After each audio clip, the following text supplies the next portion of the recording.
What's going on, everyone? This is the Warehouse Series. If you're new to the channel, I welcome you. Guys, if you want to subscribe, if you guys are liking the content that you're watching on my channel, sincerely appreciate it. This is obviously the Warehouse Series part of this channel. And if you guys want to give me a thumbs up and leave comments, also appreciated. The more you guys interact on my channel, the more I move up the algorithm. So if you guys could help me by supporting me and leaving comments and give me that thumbs up, I really appreciate it. Guys, if you don't like the content, give me a thumbs down. No hard feelings. So I'm going to get to my top 5 things that actually really irritate me in the warehouse, and they are in no particular order. So let's get to number 1. All right, so the first thing I want to talk about is actually 2 things. One here, after doing a couple, and these are not pertaining just strictly to my warehouse. This is with you guys on Discord too. I read all your comments, I get the pictures and everything like that. So we need to stop valuing truck space over people.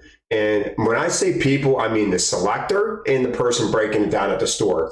So you saw in one of my recent videos that we have 80 cube pallets going out. That is absolutely insane. 80 cube pallets, squeezing them on the truck. And imagine being a short person. Imagine being a person that's 5 foot tall and you're building a 7.5, 8 foot pallet.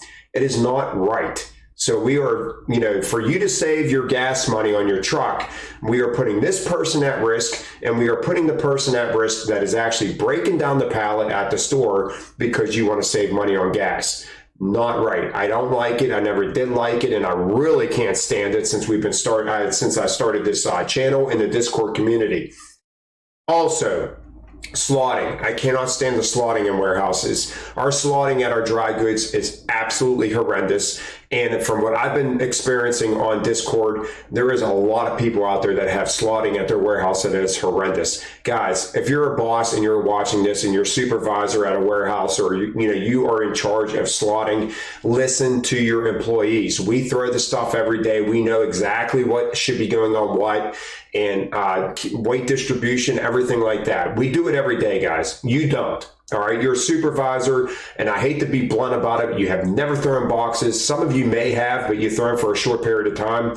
But we do the job every single day. We know what should be where. So your selectors inside your warehouse should be slotting your warehouse, not you. So in my opinion, with the slotting and making pallets really tall, especially for shorter people, you're setting them up for failure before they even start the job, in my opinion.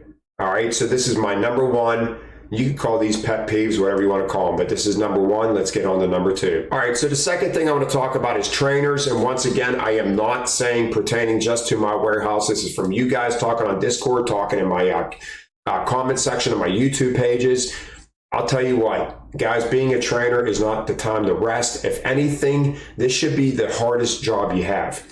Putting the effort into making sure that your trainee is getting your full attention. All right, you're talking to this person like a human being, and you're not talking down to this person. All right, this person should be getting your full attention, and that is tiring. A long week. All right, I just came off of my first full week of training. It was tiring, but I appreciated the trainee. I actually got a video coming out this Wednesday on my trainee's work after 3 days. And I'm going to prove that when you train properly and someone listens. Now, you can train properly and not have the trainee listen, without a doubt. But when you're on the same page as your trainee, when you're teaching and your trainee's listening, the outcome is actually really good. So, the trainer can be training, but the trainee is not always listening. I hope that makes sense, but it's definitely not a time to rest. It's not time to kick back and relax and act like, the person's just going to learn everything on themselves. You should be putting a lot of effort into your training process. All right, guys, the next thing I want to talk about is something that really irritates me, and that is working together. Although you are reliable for your standard, as a whole, we should be working together. All right, we don't like being held up in the aisles. You should always be aware of other selectors and other high lift operators in the aisle. All right, not everybody's sociable. Not everybody wants to beat their horn because they feel like they're being ignorant. But you should notice if somebody's waiting. If I'm selecting cases and I look back and see the person behind me is just leaning on their jack, then I should know that they want to get past. All right, maybe there's a couple selectors, maybe I just back up a little bit and I let this person go and they're going to the end of the aisle.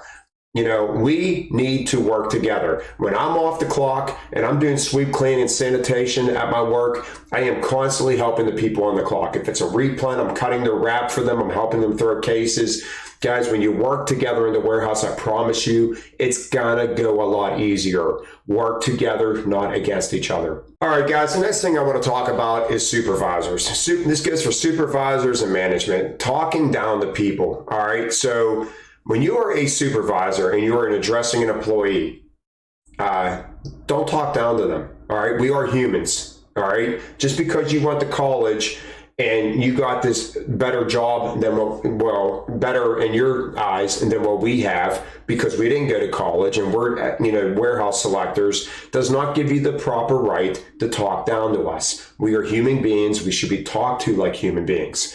All right, and with that being said, when it comes to supervision, appreciate the work that your workers are doing. All right, appreciate it.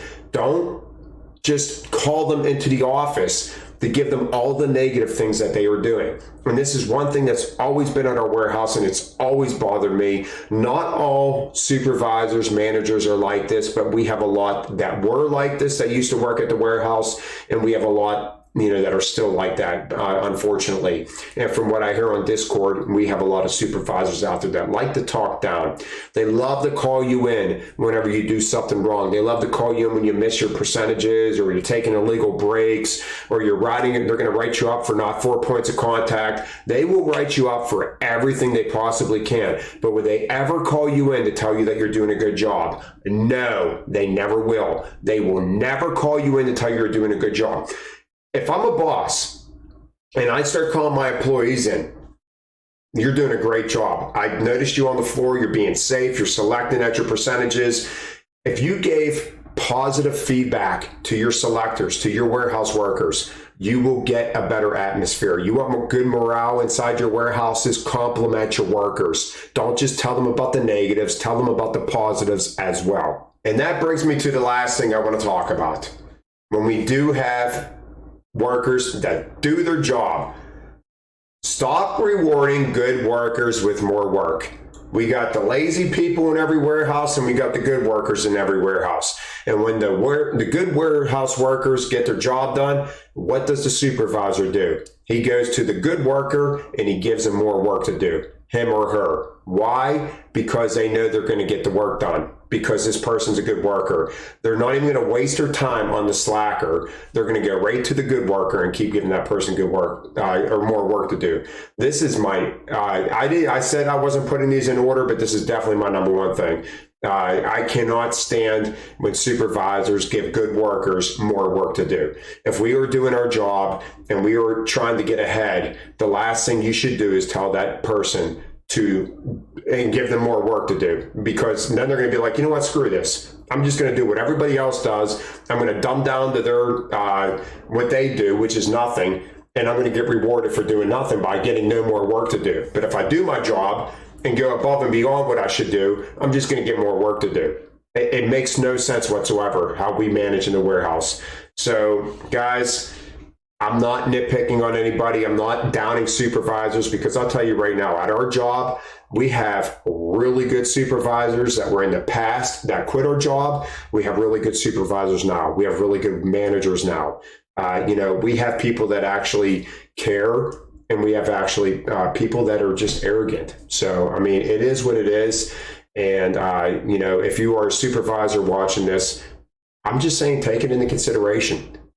Treat your employees like human beings and tell them when they're doing a good job. All right, guys, so those are my top 5 things that really irk me about working in a warehouse. So I'm going to leave with that. And once again, subscribe, thumbs up, all that stuff. If you guys want to donate, you can donate to help the channel out over at Venmo. It's much appreciated. I'll see you guys next time. Have a great day.